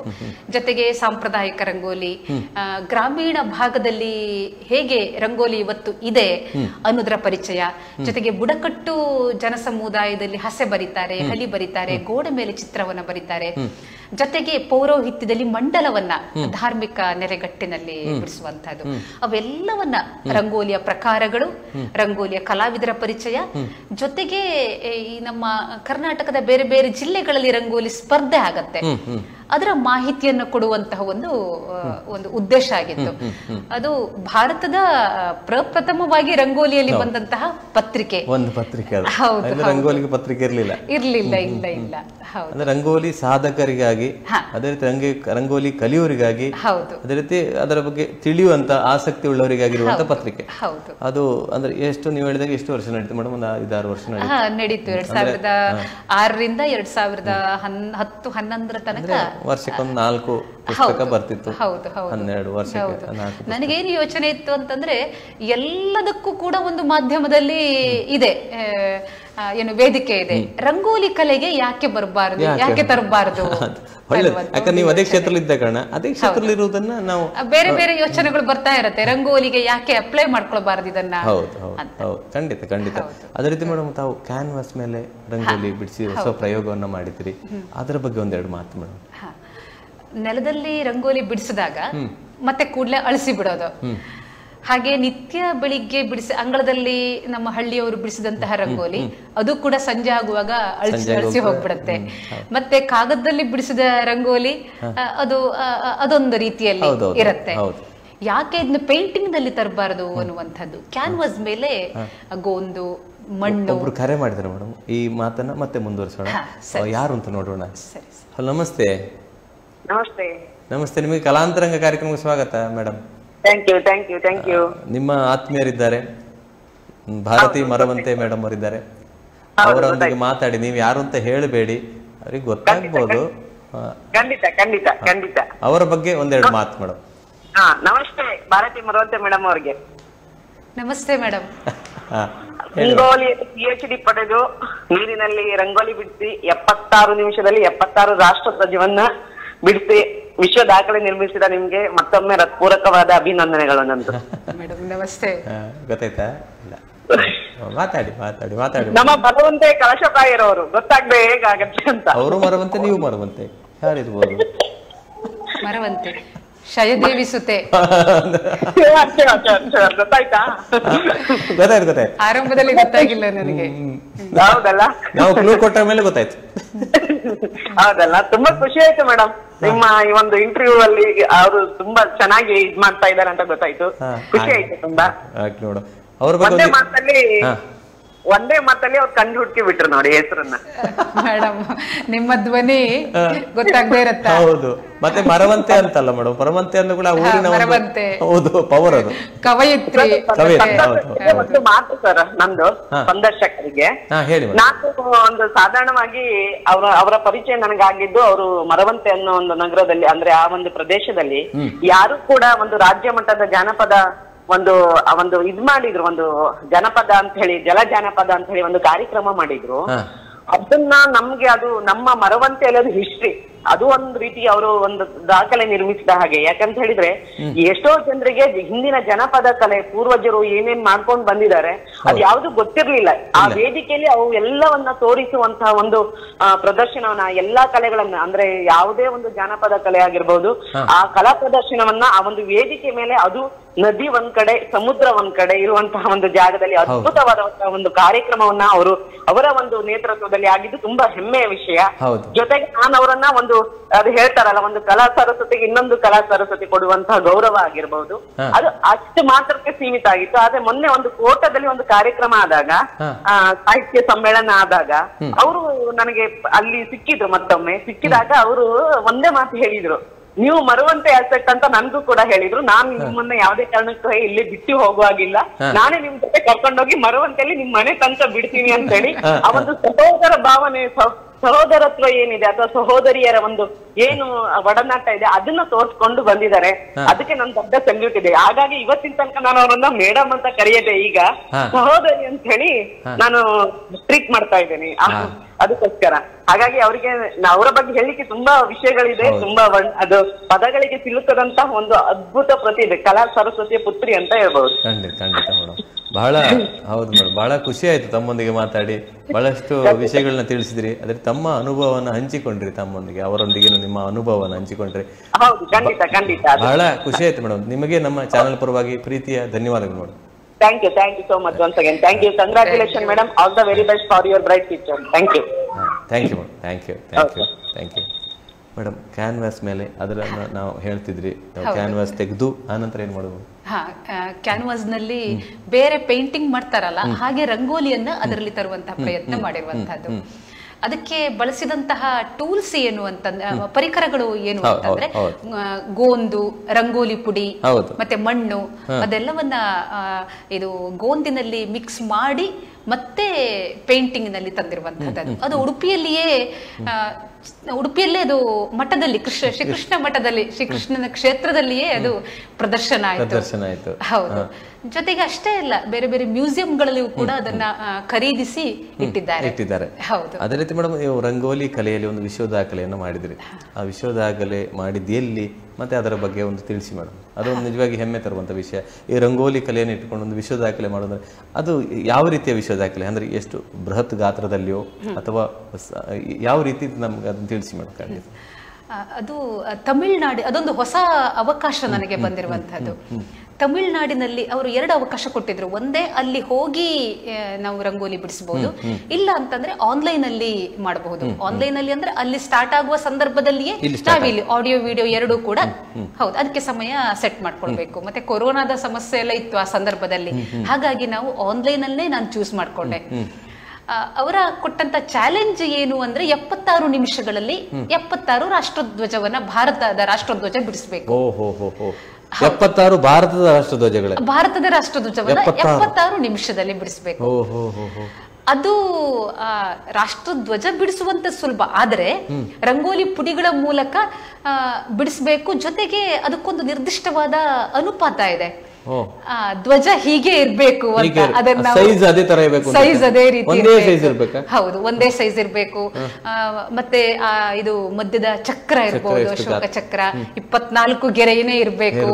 ಆ ಧ್ವಜಕ್ಕೊಂದು ಪ್ರಮಾಣ ಇದೆಯಲ್ಲ, ಆ ಪ್ರಮಾಣವನ್ನ ಇಟ್ಟುಕೊಂಡು ಬಿಡಿಸುವಂತದ್ದು ಇದೆಯಲ್ಲ, ಅದು ಸ್ವಲ್ಪ ಚಾಲೆಂಜ್ ಇತ್ತು, ದೊಡ್ಡ ಟಾಸ್ಕ್ ಆಗಿತ್ತು. 74 ನಿಮಿಷದಲ್ಲಿ ತುಂಬಾ ಜಾಗ ಬೇಕಲ್ಲ. ಹೌದು, ದೊಡ್ಡ ಹಾಲ್ ಅನ್ನ ಸೆಲೆಕ್ಟ್ ಮಾಡ್ಕೊಂಡಿದ್ದೆ ನಾನು. ಜೊತೆಗೆ ಒಂದು ಸ್ಟುಡಿಯೋವನ್ನ ಸೆಲೆಕ್ಟ್ ಮಾಡ್ಕೊಂಡು, ಕ್ಯಾಮೆರಾ ಇಡ್ಲಿಕ್ಕೆ. ನೋಡ್ಬೇಕು, ಲೈವ್ ಅಲ್ಲಿ ನೋಡ್ತಾ ಇರ್ಬೇಕಲ್ಲ. ಹೌದು ಹೌದು. ಕುಂದಾಪುರದಲ್ಲೇ ಒಂದು ಸ್ಟುಡಿಯೋದಲ್ಲಿ ರಾಜಾರಾಮ್ ಅಂತ ಫೋಟೋಗ್ರಾಫರ್ ಅವರನ್ನ ಕರೆಸಿ ಅವರ ಮೂಲಕವೇ ಎಲ್ಲ ಇದೇ ರೀತಿಯಲ್ಲಿ ಎಲ್ಲ ಸೆಟ್ ಮಾಡಿಕೊಂಡು ಅಲ್ಲಿ ಆರಂಭ ಆಗುವ ಸಂದರ್ಭದಲ್ಲಿಯೇ ಇಲ್ಲಿ ರಂಗೋಲಿಯನ್ನ ಸ್ಟಾರ್ಟ್ ಮಾಡಿಬಿಟ್ಟು ಸಾಧಾರಣವಾಗಿ ಅದು 400-500 ಅಡಿ ಅಷ್ಟು ದೊಡ್ಡ ಹಾಲ್ ನಲ್ಲಿ ಕಂಪ್ಲೀಟ್ ಆಯ್ತು. ಕೇಸರಿ, ಬಿಳಿ, ಹಸಿರು ಅದೇ ಬಣ್ಣಗಳನ್ನ ಹಾಕಬೇಕು. ರಾಷ್ಟ್ರಧ್ವಜ ಅಲ್ಲ? ಹೌದು, ರಾಷ್ಟ್ರಧ್ವಜವನ್ನ ನಾವು ಬದಲು ಮಾಡುವ ಹಾಗೆ ಇಲ್ಲ. ಹೌದು, ಅದಕ್ಕೆ ಏನ್ ಬೇಕು ದಾಖಲೆ ಆಗಿ ಹೋಯ್ತು. ಹೌದು, ಯಾರಿಗೂ ಆಗಿಲ್ಲ. 74 ನಿಮಿಷದಲ್ಲಿ ನಂದು ಕಂಪ್ಲೀಟ್ ಆಯ್ತು. 76 ನಿಮಿಷದ ಅವಧಿ ಕೊಟ್ಟಿದ್ರು. ಹೌದು ಹೌದು, 1/4 ಗಂಟೆ ಒಳಗೆ ಮುಗಿಸ್ಬೇಕು. ನೀವು 1-2 ನಿಮಿಷ ಇರುವಾಗಲೇ ಮುಗಿಸಿಬಿಟ್ರಿ. 2 ನಿಮಿಷ ದಾಖಲೆ ಆಯ್ತು. ಬೇರೆ ಯಾರು ಅದಕ್ಕೆ ಸಮವಾಗಿ ಬರ್ಲಿಲ್ಲ. ಬಂದಿಲ್ಲ ಅಂತಂದ್ರೆ ಆ ಸಂದರ್ಭದಲ್ಲಿ ಬೇರೆ ಬೇರೆ ಎಲ್ಲ ಇಟ್ಟಿದ್ರು. ಈ ದಾಖಲೆಗೆ ಕ್ರಾಫ್ಟ್ ಇಟ್ಟಿದ್ರು, ಜೊತೆಗೆ ಬೇರೆ ಬೇರೆ ಹೊರ ದೇಶಗಳಲ್ಲಿಯೂ ಕೂಡ ಬೇರೆ ಬೇರೆ ಸ್ಪರ್ಧೆಗಳಲ್ಲಿ ಹಾಗೆ ಭಾಗವಹಿಸ್ತಾ ಇದ್ರು. ಅದು ನನ್ನದು ಅದಕ್ಕೆ ಸೆಲೆಕ್ಟ್ ಆಯ್ತು. ವಿಶ್ವ ದಾಖಲೆ ಬರೆದು ಬಿಟ್ರಿ ರಂಗೋಲಿಯಲ್ಲಿ. ಆದ್ರೆ ಇನ್ನಷ್ಟು ಕೆಲಸ ಮಾಡ್ಲಿಕ್ಕಿದೆ. ಚಿಕ್ಕದು, ನನ್ನ ಯೋಚನೆ ಚಿಕ್ಕದು ಅಷ್ಟೇ. ಖಂಡಿತ ಅದೇ ಒಂದು ಕ್ಷೇತ್ರದಲ್ಲಿ ಇದ್ದುಕೊಂಡು ಸಾಧನೆ ಮಾಡ್ತಾ ಹೋದಾಗೆ ಇಂತ ಒಂದು ಸಾಧನೆಗಳು ಬರ್ತಾ ಮಾಡಬಹುದು. ರಂಗೋಲಿಯಲ್ಲಿಯೂ ಕೂಡ ನೋಡಿ, ರಂಗೋಲಿಯಲ್ಲಿ ಕೂಡ ಬರೀ ಬೆಳಿಗ್ಗೆ ಮಾತ್ರ ಬರೆಯುವುದಲ್ಲ, ಇದನ್ನು ಬರ್ಕೊಂಡಿದ್ರು ಕೂಡ ಸಾಧನೆ ಮಾಡ್ಲಿಕ್ಕೆ ಆಗ್ತದೆ ಅನ್ನೋ ನೀವೇ ಸಾಕ್ಷಿ. ನಿಜವಾಗಿ ನೀವೇ ಇದ್ದೀರಿ ಕಣ್ಣ ಮುಂದೆ ನಿಜವಾಗಿ. ಯಾಕಂದ್ರೆ ಹಾಡು ಹೇಳಿ ಜನರನ್ನು ರಂಜಿಸುವುದು ಒಂದು ರೀತಿ, ಅದೇ ರೀತಿ ವಾದ್ಯ ನುಡಿಸಿ ಅದು ಬೇರೆ ರೀತಿ, ಅದು ಯಕ್ಷಗಾನದಲ್ಲಿ ಕುಣಿದು ಅದೊಂದು ಬೇರೆ ರೀತಿ. ಇದು ಏನು ಒಂದು ರಂಗೋಲಿ ಹುಡಿಯಲ್ಲಿ ಅಂದ್ರೆ ಅದನ್ನು ಉಪಯೋಗಿಸಿಕೊಂಡು ತಾವು ತಮ್ಮ ಒಂದು ಜೀವನವನ್ನು ರೂಪಿಸಿದಿರಿ ಅದರಲ್ಲಿ. ರಂಗೋಲಿಯ ನಿಜವಾಗಿ ಅಂದ್ರೆ ಖ್ಯಾತ ರಂಗೋಲಿ ಕಲಾವಿದೆ ಅಂತ ನಾವು ಹೇಳುವಾಗ ನಿಜವಾಗಿ ವಿಶ್ವ ದಾಖಲೆ ಬರೆದಂತ ನಮ್ಮ ಉಡುಪಿಯ ಕಲಾವಿದೆ ಅಂದ್ರೆ ನಮಗೊಂದು ಹೆಮ್ಮೆ, ಉಡುಪಿ ಜಿಲ್ಲೆಗೆ ಒಂದು ಹೆಮ್ಮೆಯ ವಿಷಯ ನಿಜವಾಗಿ. ಅದೇ ರೀತಿ ತಾವು ಬರೀ ರಂಗೋಲಿ ಬಿಡಿಸಿ ಅದರಲ್ಲಿ ನೀವು ಬರವಣಿಗೆಯಲ್ಲಿ ಕೂಡ ತೊಡಗಿಕೊಂಡಿದ್ರಿ. ಕೆಲವು ಕೃತಿಗಳನ್ನು ಕೂಡ ತಾವು ಪ್ರಕಾಶಿತಗೊಳಿಸಿದ್ರಿ. ಆ ಕೃತಿಗಳ ಬಗ್ಗೆ ಒಂದೆರಡು ಮಾತು ಮೇಡಮ್. ಒಂದು 10-15 ಕೃತಿಗಳು ನಂದು ಬಂದಿದೆ. ಆರಂಭದ ಪುಸ್ತಕ ಅಂದ್ರೆ ರಂಗೋಲಿ ಅಂತ, ನಾನು ಸ್ವತಃ ಬಿಡಿಸಿದಂತಹ ರಂಗೋಲಿಯ ಒಂದು ಪುಟ್ಟದಾದ ಒಂದು ಕೃತಿ ಅದು. ಮತ್ತೆ ಹಬ್ಬಗಳಿಗೆ ರಂಗೋಲಿ ಅಂತ, ಬೇರೆ ಬೇರೆ ಹಬ್ಬಗಳ ಸಂದರ್ಭದಲ್ಲಿ ಹೇಗೆ ರಂಗೋಲಿಯನ್ನು ಬಿಡಿಸಬಹುದು ಅಂತ ಒಂದಿಷ್ಟು ಇಂಟ್ರಡಕ್ಷನ್ ಮತ್ತೆ ಚಿತ್ರಗಳು ಇವೆ. ಇನ್ನು ಕರಾವಳಿ ಕರ್ನಾಟಕದ ರಂಗೋಲಿ ಕಲೆ ಅಂತ, ಅದು ನನ್ನ PhD ಪ್ರಬಂಧ ಪ್ರಕಟಣೆ ಆಗಿದೆ. ಇನ್ನು ಜನಪದ ಚಿತ್ತಾರಗಳು ಅಂತ ಅದೊಂದು ಕೃತಿ. ನೆಲದ ಮೇಲೆ, ಗೋಡೆ ಮೇಲೆ, ಜೊತೆಗೆ ಮೈ ಮೇಲೆ, ಮರದ ಕೆತ್ತನೆಗಳ ಮೇಲೆ ಏನೇನ್ ಚಿತ್ರಗಳನ್ನ ಬಿಡಿಸಬಹುದು, ಅದರ ಸಾಂಪ್ರದಾಯಿಕ ಮತ್ತು ಸಾಂಸ್ಕೃತಿಕ ಮಹತ್ವವನ್ನ ಹೇಳುವಂತದ್ದು ಕೂಡ ಜನಪದ ಚಿತ್ತಾರಗಳು ಅಂತ. ಇನ್ನು ಜಾನಪದ ಇಣುಕು ನೋಟ, ಹಾಗೆ ದೇವದಾಸಿಯರ ಹಾಡುಗಳು, ಹಾಡಿಗೆ 12 ಅಂಗ, ಇನ್ನು ಕನ್ನಡವೆಂದರೆ ನಾಡೆಲ್ಲ, ಭೂಪಟ, ಗೆರೆ, ಚುಕ್ಕೆ, ಇದೆಲ್ಲ ನಾನು ಕೃತಿಗಳ ಶೀರ್ಷಿಕೆ ಹೇಳ್ತಾ ಇರುವಂತದ್ದು. ಇನ್ನು ಇತ್ತೀಚೆಗೆ ಒಂದು ಪ್ರಕಟಣೆ ಆಯ್ತು, ಚಿತ್ತಾರ ಜಾನಪದ ಅಂತ ಬರವಣಿಗೆ. ಇನ್ನು ಕೆಲವು ಲೇಖನಗಳನ್ನೆಲ್ಲ ಆಗಾಗ ಪತ್ರಿಕೆಗಳಲ್ಲಿ ಬರ್ತಾ ಇರತ್ತೆ, ನಮ್ಮನ್ನ ಬೆಳೆಸ್ತಾ ಇದ್ದಾರೆ. ಈಗ ಸಂಸ್ಕೃತಿ, ಸಂಪ್ರದಾಯ ಮತ್ತೆ ಹಬ್ಬಗಳು, ಅದರ ವೈಜ್ಞಾನಿಕ ಮತ್ತು ಸಾಂಸ್ಕೃತಿಕ ಮಹತ್ವವನ್ನು ತಿಳಿಸುವಂತಹ ಲೇಖನಗಳು. ಹೌದು, ಖಂಡಿತ ಖಂಡಿತ ಮೇಡಮ್. ಅದ್ರ ನೀವು ಸಂಶೋಧನೆ ಮಾಡಿದಿರಿ ಬಹಳಷ್ಟು, ಅದರ ಬಗ್ಗೆ ಸಂಶೋಧನೆಯ ಅನುಭವಗಳನ್ನ ನಮ್ಗೆ ತಿಳಿಸಿ ಮೇಡಮ್. ಸ್ವಲ್ಪ ಸಂಶೋಧನೆ ಮಾಡಿರ್ತೀವಿ ತಾವು, ಏನೇ ಮಾಡ್ಬೇಕು ಸಂಶೋಧನೆ ಮಾಡಬೇಕು, ಪುಸ್ತಕ ಬರೀಬೇಕು, ಏನಕ್ಕೆ ಅದು ರಂಗೋಲಿ ಇರಲಿ, ಹೊಸತನ ಏನು ಮಾಡೋಣ ಇರ್ತದೆ, ಅದರ ಬಗ್ಗೆ ಅದರ ಅನುಭವ ತಿಳಿಸಿ ಮೇಡಮ್ ಅಂತ. ರಂಗೋಲಿಯ ಸಂಶೋಧನೆಗೆ ನಾನು ಹೊದ್ದು ನನಗೆ ನೆನಪಿರುವಂತಹ ಒಂದು ಕ್ಷೇತ್ರ ಕಾರ್ಯ ಅಂದ್ರೆ, ಈ ಸಂಶೋಧನೆ ಮಾಡುವಾಗ ಫಸ್ಟಿಗೆ ನಾವು ಫೀಲ್ಡ್ಗೆ ಹೇಳಿದ್ದೇವೆ. ಉತ್ತರ ಕನ್ನಡದ ಬುಡಕಟ್ಟು ಜನರಲ್ಲಿಗೆ ಹೋದಾಗ ದೀವರು, ಗಾಮುಕ್ಕಲಿಗರು, ಕರಿವಕ್ಕಲಿಗರು, ಗೊಂಡರು, ಗಾಮುಕ್ಕಲಿಗರು, ಹಾಲಕ್ಕಿಗಳು ಅವರೆಲ್ಲ ಮನೆಗೆ ಹೋದಾಗ ನಾನು ಪ್ರಮುಖವಾಗಿ ಕಂಡಿದ್ದು ಏನಂದ್ರೆ, ಒಂದು ನಿತ್ಯ ಬದುಕು, ಅವರಿಗೆ ಮೂಲಭೂತ ಸೌಕರ್ಯಗಳನ್ನ ಕಂಡುಕೊಳ್ಳೋದೇ ಒಂದು ದೊಡ್ಡ ಸವಾಲು ಹಳ್ಳಿಯಲ್ಲಿ. ಅದರ ಜೊತೆಗೆ ಅವರು ಸಂಸ್ಕೃತಿಯನ್ನ ಮತ್ತೆ ರಂಗೋಲಿ ಕಲೆಯನ್ನ ಉಳಿಸ್ಕೊಳ್ಳಿಕ್ಕೆ ಅವರು ಪಡುವಂತ ಒಂದು ಪ್ರಯತ್ನ ಇದೆಯಲ್ಲ ಸರ್, ನಿರಂತರ ಹೋರಾಟ, ನಿತ್ಯ ಹೋರಾಟ. ಬೆಳಿಗ್ಗೆ ಎದ್ದು ಹೊಲಕ್ಕೆ ಹೋಗ್ಬೇಕು, ಕೆಲಸವನ್ನ ಮಾಡ್ಬೇಕು, ನಿತ್ಯ ಬದುಕನ್ನ ಕೊಂಡ್ಕೊಳ್ಬೇಕು. ಅದಕ್ಕಿಂತ ಮುಖ್ಯವಾಗಿ ಬೆಳಿಗ್ಗೆ ಎದ್ದು ಹೊಸ್ತಿಲಿಗೆ ಒಂದು ರಂಗೋಲಿಯನ್ನ ಬರೆದು ಅವರು ಹಸೆ ಬರೆಯೋದು, ಚಿತ್ತಾರ ಬರೆಯೋದು, ಹಲಿ ಬರೆಯೋದು, ಸೇಡಿ ಬರೆಯೋದು, ಆ ಪದಗಳನ್ನ ಗ್ರಾಮ್ಯ ಬದುಕಿನ ಅಲ್ಲಿ ಇರುವಂತಹ ಪರಿಭಾಷೆಗಳದು, ಆ ಪದಗಳನ್ನ ಬಳಸ್ತಾರೆ. ಅದರ ಜೊತೆಗೆ ಅವರ ಬದುಕು ಜೊತೆಗೆ ಕಲೆಯನ್ನು ಉಳಿಸ್ಕೊಳ್ಳುವಂತಹದ್ದು ಅದು ವಿಶೇಷವಾಗಿ ನಾನು ಕಂಡುಕೊಂಡಿರುವಂತದ್ದು. ಇನ್ನೊಂದು ಕ್ಷೇತ್ರ ಕಾರ್ಯಕ್ಕೆ ನಾನು ಹೋದಾಗ ಕೊಂಕಣಿ ಕಾರುವಿಯವರ ಕಲೆ ಮತ್ತು ಸಂಸ್ಕೃತಿ ಅಂತ ನಮ್ಮ ಕುಂದಾಪುರ ಮತ್ತೆ ಹೊನ್ನಾವರದಲ್ಲೆಲ್ಲ ಒಂದು ಕಮ್ಯುನಿಟಿ, ಅವರ ಕಮ್ಯುನಿಟಿ ಬದುಕನ್ನ ಕಟ್ಕೊಂಡಿದ್ದಾರೆ. ಅವರಲ್ಲಿ ನಾನು ಹೋಳಿ ಹಬ್ಬ ಅಂತ ಮಾಡ್ತಾರೆ. ಆ ಸಂದರ್ಭದಲ್ಲಿ ನಾನು ನೋಡಿದಾಗ ನಂಗೆ ಎಷ್ಟು ವಿಚಿತ್ರ ಅಂತ ಅನ್ಸ್ತಂದ್ರೆ, ತಮ್ಮ ಬದುಕಿಗಿಂತ ಹೆಚ್ಚಾಗಿ ತಮ್ಮ ಕಲೆ ಮತ್ತು ಸಂಸ್ಕೃತಿ ಉಳಿಬೇಕು ಅನ್ನುವಂತಹ ಒಂದು ಉದ್ದೇಶ. ಅದು ಮೇಡಮ್, ತಮ್ಮ ಆತ್ಮೀಯರೊಬ್ರು ಕಾರ್ಯ ಮಾಡಿದ್ದಾರೆ, ಯಾರು ಅಂತ ನೋಡೋಣ. ಹಲೋ, ನಮಸ್ತೆ ಸರ್. ನಮಸ್ತೆ. ನಮಸ್ತೆ ಸರ್. ನಿಮಗೆ ಕಲಾಂತರಂಗ ಕಾರ್ಯಕ್ರಮಕ್ಕೆ ಸ್ವಾಗತ ಸರ್. ಇಂದು ನಮ್ಮೊಂದಿಗೆ ನಿಮ್ಮ ಆತ್ಮೀಯರಿದ್ದಾರೆ, ಭಾರವತಿ ಮರವಂತೆ ಮೇಡಮ್ ಅವರಿದ್ದಾರೆ. ಅವರೊಂದಿಗೆ ಮಾತಾಡಿ ಅವರು ನೀವು ಯಾರು ಅಂತ ಹೇಳ್ತಾರ ನೋಡೋಣ. ಅಲ್ಲ ಸರ್, ಆಗ ನಿಮ್ಮ ಹೆಸರು ಬಂದಿತ್ತು ಒಮ್ಮೆ, ನೀವು ಯಾರು ಅಂತ ನೋಡೋಣ, ಅವರೇ ಹೇಳ್ತಾರೆ ನೋಡೋಣ. ಮಾತಾಡಿ ಸರ್, ಅವ್ರ ಬಗ್ಗೆ ಒಂದ್ ಎರಡು ಮಾತು. ಭಾರತಿ ಮರವಂತಿಯವರು ನಮ್ಗೆ ಸಾಧಾರಣ 20-25 ವರ್ಷದಿಂದ ಪರಿಚಯ. ಹೌದು ಸರ್.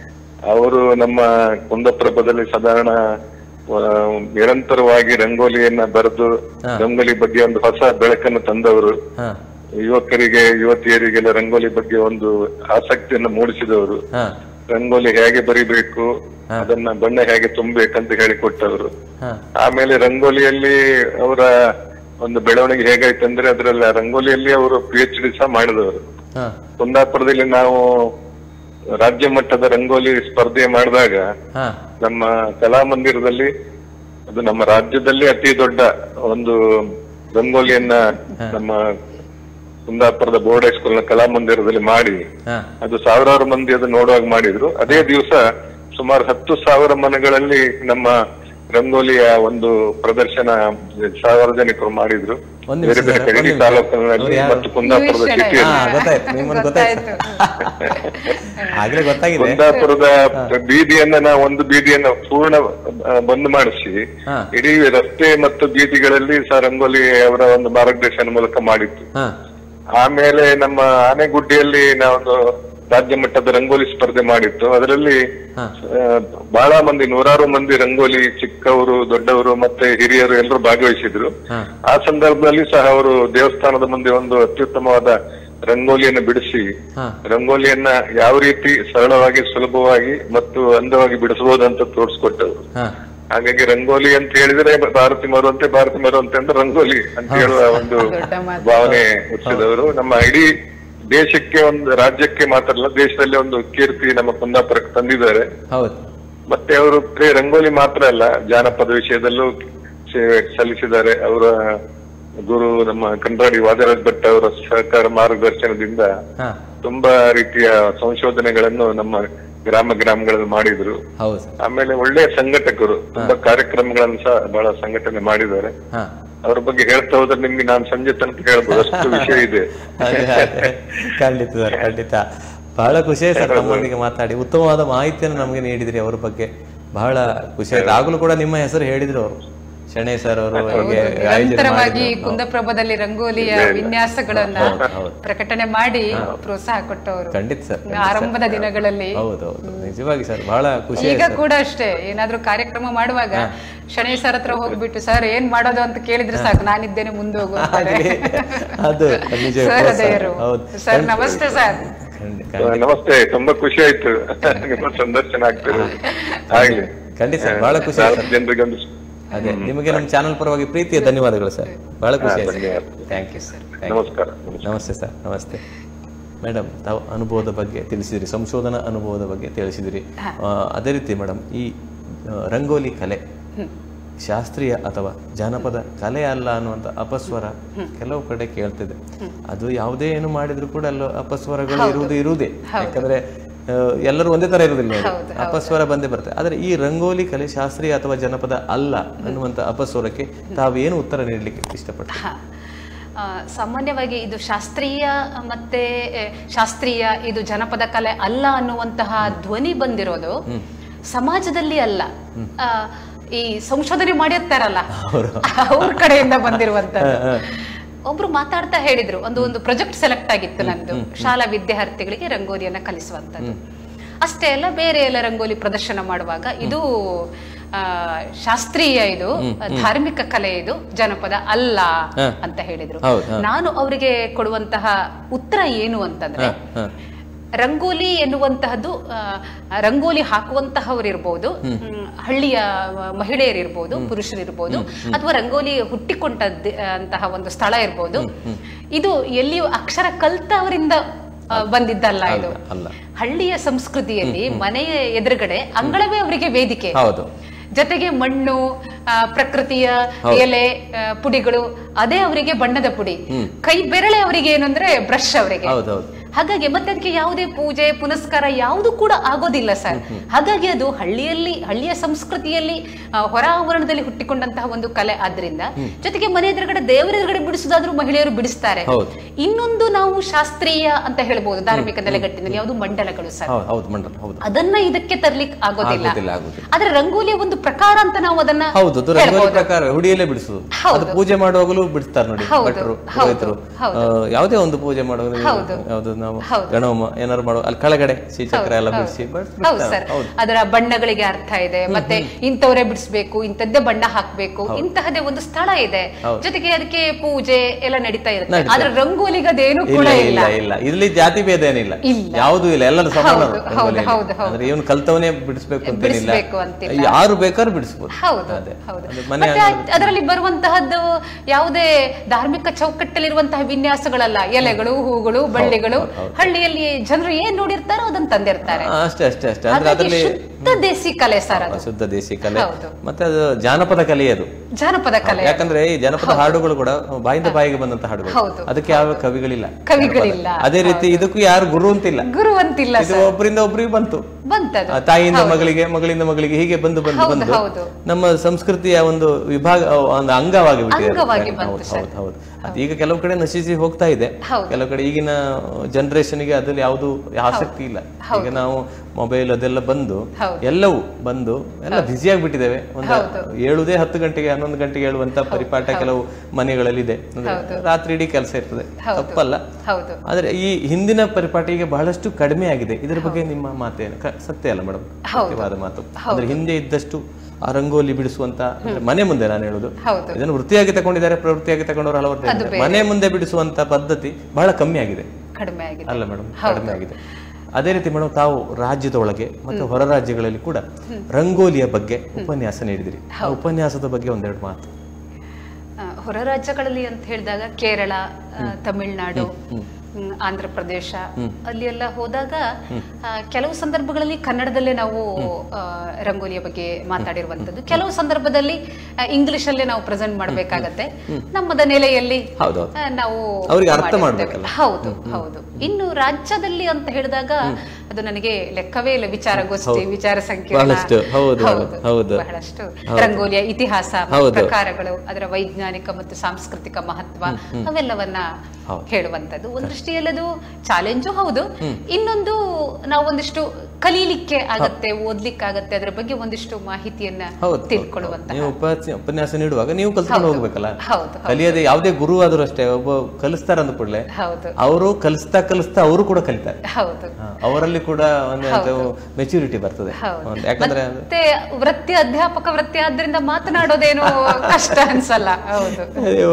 ಮಾತಾಡ್ತಾ ನಿರಗಳು ಮಾತಾಡ್ತೀರಿ, ತಲೆ ಬಿಸಿ ಇಲ್ಲ ಅಂದ್ರೆ ಗಟ್ಟಿಯಾದ ಮಾತುಗಳು ಇರ್ಬೇಕು ಅಷ್ಟೇ, ಅದರ ಕಡೆ ಗಮನ ಕೊಟ್ರೆ ಸರಿ.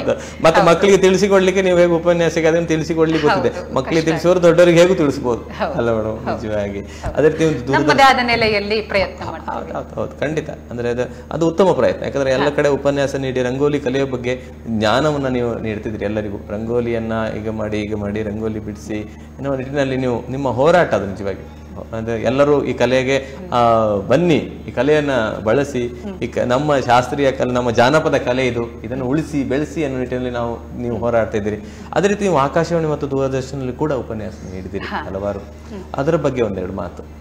ಆಕಾಶವಾಣಿ ಮಂಗಳೂರಲ್ಲಿ ಒಂದು 15-20-25 ಕಾರ್ಯಕ್ರಮಗಳನ್ನು ನಾನು ಕೊಟ್ಟಿರಬಹುದು. ರಂಗೋಲಿಯ ಬಗ್ಗೆ ಮಾತನಾಡಿರುವಂತಹದ್ದು, ರಂಗೋಲಿಯ ಬಗ್ಗೆ ಅಂದ್ರೆ ಬೇರೆ ಬೇರೆ ಟಾಪಿಕ್ಗೆ, ಜನಪದ ಕಲೆಗೆ ಸಂಬಂಧಪಟ್ಟ ಹಾಗೆ, ಜೊತೆಗೆ ಸಾಕಷ್ಟು ಸಂದರ್ಶನಗಳನ್ನ ಮಾಡಿ ಸಾರ್ವಜನಿಕ ವಲಯಕ್ಕೆ ನಾನು ಮಾಡಿದಂತಹ ಒಂದಿಷ್ಟು ಕೆಲಸಗಳನ್ನ ಪರಿಚಯ ಮಾಡಿದ್ದಾರೆ. ಜೊತೆಗೆ ಧಾರವಾಡ ಆಕಾಶವಾಣಿಯಲ್ಲಿ, ಬೆಂಗಳೂರು ಆಕಾಶವಾಣಿಯಲ್ಲಿ,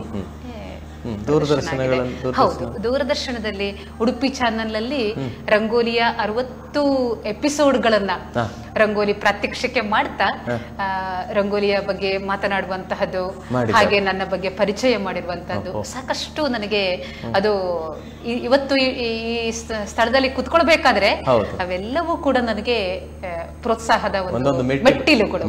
ಹೌದು. ಜೊತೆಗೆ ಚಂದನದಲ್ಲಿ ಕೂಡ ಬೆಳಗು ಕಾರ್ಯಕ್ರಮದಲ್ಲಿ ಪರಿಚಯ ಮಾಡಿದ್ದಾರೆ. ಹಾಗೆ ಸುತ್ತಮುತ್ತ ಕಾರ್ಯಕ್ರಮ ಅಂತ ಅದರಲ್ಲೆಲ್ಲ ನಾನು ರಂಗೋಲಿ ಪ್ರದರ್ಶನ ಕೊಟ್ಟಾಗ ಅಲ್ಲೆಲ್ಲ ಬಂದು ಸಂದರ್ಶನ ಮಾಡಿ ಅಷ್ಟು ಪ್ರೋತ್ಸಾಹ ಕೊಟ್ಟದ್ರಿಂದ ಅಂಗಳದಲ್ಲಿ ಅರಳಿದಂತಹ ಒಂದು ರಂಗೋಲಿ ಕಲೆ ಕೇವಲ ಅದು ಸಂಶೋಧನೆಯ ಪುಸ್ತಕದ ದಾಖಲೆಯಾಗಿ ಮಾತ್ರ ಉಳಿದಿಲ್ಲ, ಸಾರ್ವಜನಿಕ ವಲಯಕ್ಕೆ ತಲುಪುವ ಹಾಗೆ ದೂರದರ್ಶನಗಳು, ಪತ್ರಿಕೆಗಳು ಕೊಟ್ಟಂತ ಪ್ರೋತ್ಸಾಹವನ್ನ ನಾನು ಮರೆಯುವ ಹಾಗೆ ಇಲ್ಲ. ಖಂಡಿತ ಖಂಡಿತ ಮೇಡಮ್. ಅದೇ ರೀತಿ ಮೇಡಮ್, ತಮ್ಮ ಈ ಕ್ಷೇತ್ರದಲ್ಲಿ ಅಂದ್ರೆ ಬಹಳಷ್ಟು ವರ್ಷಗಳ ಸಾಧನೆ, ಇನ್ನೂ ಬಹಳಷ್ಟು ವರ್ಷ ಸಾಧನೆ ಮಾಡ್ಲಿಕ್ಕಿದೆ. ಇದುವರೆಗೆ ತಮಗೆ ತಮ್ಮ ನರಸಿ ಬಂದಂತ ಪ್ರಶಸ್ತಿ ಪುರಸ್ಕಾರಗಳ ಬಗ್ಗೆ ಒಂದೆರಡು ಮಾತಾಡಬೇಕಾದ್ರೆ ಏನ್ ಹೇಳಲಿಕ್ಕೆ ಇಷ್ಟಪಡ್ತಾರೆ? ಆರಂಭದಲ್ಲಿ ಉಡುಪಿ ಜಿಲ್ಲಾ ರಾಜ್ಯೋತ್ಸವ ಪ್ರಶಸ್ತಿ ಸರ್ಕಾರದ್ದು ಬಂದಾಗ ಬಹಳ ಖುಷಿ ಅವಾಗ. ಜೊತೆಗೆ ಉಪಾಧ್ಯಾಯ ಸಮ್ಮಾನ್ ಪ್ರಶಸ್ತಿ ಅಂತ ಉಡುಪಿಯಲ್ಲಿ ಫಸ್ಟಿಗೆ, ಜೊತೆಗೆ ಬೆಂಗಳೂರಲ್ಲಿ ರಂಗ ಪ್ರಪಂಚ ಪ್ರಶಸ್ತಿ, ಹೀಗೆ ಬೇರೆ ಬೇರೆ ಪ್ರಶಸ್ತಿಗಳು. ಈಗ ಪ್ರಶಸ್ತಿಗಳನ್ನು ತಗೊಳ್ಳುವಾಗ ಅಂತ ಅನ್ಸತ್ತೆ, ಒಂದು ಕೆಲಸ ಮಾಡಿದ್ದಕ್ಕೆ ನನ್ನನ್ನ ಗುರುತಿಸಿದ್ದಾರೆ, ಅದು ನನ್ನನ್ನ ಗುರುತಿಸಿದ್ದು ಅನ್ನೋದಕ್ಕಿಂತ ನಾನೇನ್ ತಿಳ್ಕೊಂಡಿದ್ದೇನೆ, ರಂಗೋಲಿ ಪರಂಪರೆಗೆ ಕೊಟ್ಟಂತಹ ಒಂದು ಗೌರವ ಅಂತ ತಿಳ್ಕೊಂಡಿದ್ದೇನೆ. ಒಂದು ಒಳ್ಳೆ ಕೆಲಸ ಮಾಡಿದಾಗ ಅದನ್ನ ಗುರುತಿಸುವಂತಹ ಒಂದು ಸಜ್ಜನರ ಬಳಗವೇ ಸಮಾಜದಲ್ಲಿ ಇದೆ ಅಂತ ಒಂದು ಖುಷಿ ಸರ್. ಇನ್ನೊಂದು, ಇಷ್ಟು ವೇದಿಕೆಗಳನ್ನ ಕೊಡ್ತಾ ಇದ್ದಾರೆ, ಗೌರವಿಸ್ತಾ ಇದ್ದಾರೆ. ಜೊತೆಗೆ ಇವತ್ತು ಉಡುಪಿ ಚಾನೆಲ್ ಅಲ್ಲಿ ಕರೆದು ತಾವು ಸಂದರ್ಶನವನ್ನ ಮಾಡ್ತಾ ಇದ್ದೀರಿ. ಇನ್ನಷ್ಟು ಕೆಲಸಗಳನ್ನ ನಾವು ಮಾಡ್ಬೇಕಾಗಿದೆ, ಜವಾಬ್ದಾರಿಗಳು ಜಾಸ್ತಿ ಆಗ್ತಾ ಇದೆ ಎನ್ನುವಂತಹ ಎಚ್ಚರಿಕೆ ಒಳಗಡೆ ಪ್ರಶಸ್ತಿ ಕೂಡ ಎಚ್ಚರಿಕೆ ನೀಡ್ತಿದೆ, ಎಚ್ಚರಿಕೆಯನ್ನ ಕೊಡುತ್ತೆ. ಮಲಗಬೇಡ, ಎಚ್ಚರವಾಗಿರು, ಇನ್ನು ಮುಂದೆ ಸಾಧನೆ ಮಾಡು.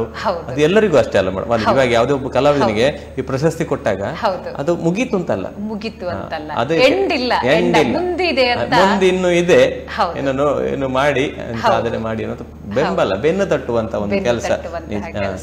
ಅದೇ ರೀತಿ ಬಹಳಷ್ಟು ಅಂದ್ರೆ ನೀವು ಮುಂದಿನ ಯೋಜನೆ ಏನಿದೆ ಮೇಡಮ್, ಅಂದ್ರೆ ಬಹಳಷ್ಟು ಕೆಲಸ ಕಾರ್ಯ ಮಾಡ್ತಾ ಬರ್ತಿದ್ರಿ ರಂಗೋಲಿ ವಿಭಾಗದಲ್ಲಿ. ಇನ್ನು ಮುಂದೆ ಈ ರಂಗೋಲಿ ವಿಭಾಗದಲ್ಲಿ ಏನೇನು ಯೋಜನೆಯನ್ನ ಇಟ್ಟುಕೊಂಡಿದ್ದೀರಿ ತಾವು, ಅದನ್ನ ಸಾಕಾರಗೊಳಿಸ್ಲಿಕ್ಕೆ ಏನೆಲ್ಲ ಆಗಬೇಕು ಅಥವಾ ಯಾವ ರೀತಿ ಯೋಜನೆಗಳಿವೆ ಅದನ್ನು ತಿಳಿಸಿ ಮೇಡಮ್. ರಂಗೋಲಿ ಪತ್ರಿಕೆ ಈಗಾಗಲೇ ಸ್ಟಾರ್ಟ್ ಮಾಡಿರುವಂತಹದ್ದು, ಅದು ಒಂದು ನೆಲೆಯಲ್ಲಿ ಸ್ಥಗಿತಗೊಂಡಿತ್ತು ಅಂತ ನಾನು ನಿಮ್ಗೆ ಹೇಳಿದ್ದೆ. ಅದಕ್ಕೆ ಒಂದು ಮರುಜೀವ ಕೊಡಬೇಕು ಅನ್ನೋ ಒಂದು ಯೋಚನೆ ಇದೆ. ಇನ್ನೊಂದು, ರಂಗೋಲಿ ಕಲಾ ಪರಿಷತ್ತು ಅಂತ ಆರಂಭದಲ್ಲಿ ನಾನು ಸಾಧಾರಣ 2006ರಲ್ಲಿ ಸ್ಟಾರ್ಟ್ ಮಾಡಿರುವಂತದ್ದು. ಒಂದ್ 2-3 ವರ್ಷ ಆಯ್ತು. ಮತ್ತೆ ಕರ್ನಾಟಕ ಜಾನಪದ ವಿಶ್ವವಿದ್ಯಾಲಯಕ್ಕೆ ಹೋದ ಮೇಲೆ ಅದು ಇಲ್ಲಿ ಹಾಗೆ ಅದರ ಚಟುವಟಿಕೆಗಳು ಇಲ್ಲ. ಮತ್ತೆ ಅದಕ್ಕೆ ಜೀವ ಕೊಡಬೇಕು. ಅದರ ಮೂಲಕ ಸಾರ್ವಜನಿಕ ವಲಯಕ್ಕೆ ರಂಗೋಲಿಯ ವಿದ್ಯಾರ್ಥಿಗಳಿಗೆ ತರಬೇತಿ ಕೊಡುವಂತದ್ದಿರ್ಬೋದು, ರಂಗೋಲಿ ಪ್ರದರ್ಶನ ಮಾಡುವಂತದ್ದಿರ್ಬೋದು, ಒಟ್ಟಾರೆ ಸಾರ್ವಜನಿಕವಾಗಿ ಇನ್ನಷ್ಟು ಕೆಲಸಗಳನ್ನ ನಾವು ಮಾಡಬೇಕು. ಸಂಸ್ಥೆ ಕಟ್ಟಿದ್ರೆ ಸಾಲದು, ಚಟುವಟಿಕೆಗಳಾಗಬೇಕು. ಖಂಡಿತ ಅವೆರಡಕ್ಕೆ ಮರುಜೀವ ಕೊಡಬೇಕು ಅನ್ನೋ ಒಂದು ಯೋಚನೆ ಇದೆ. ಮತ್ತೆ ಸಾಕಷ್ಟು ಯೋಚನೆಗಳಿವೆ ಸರ್. ಹೌದೌದೌದು, ಆಗ್ಲಿ ಎಲ್ಲಾ ನಿಮ್ಮ ಯೋಜನೆಗಳು ಸಾಕಾರಗೊಳ್ಳಲಿ ಎನ್ನುವಂತ ಶುಭ ಹಾರೈಕೆಗಳು ನಮ್ಮ ಚಾನಲ್ ಪರವಾಗಿ.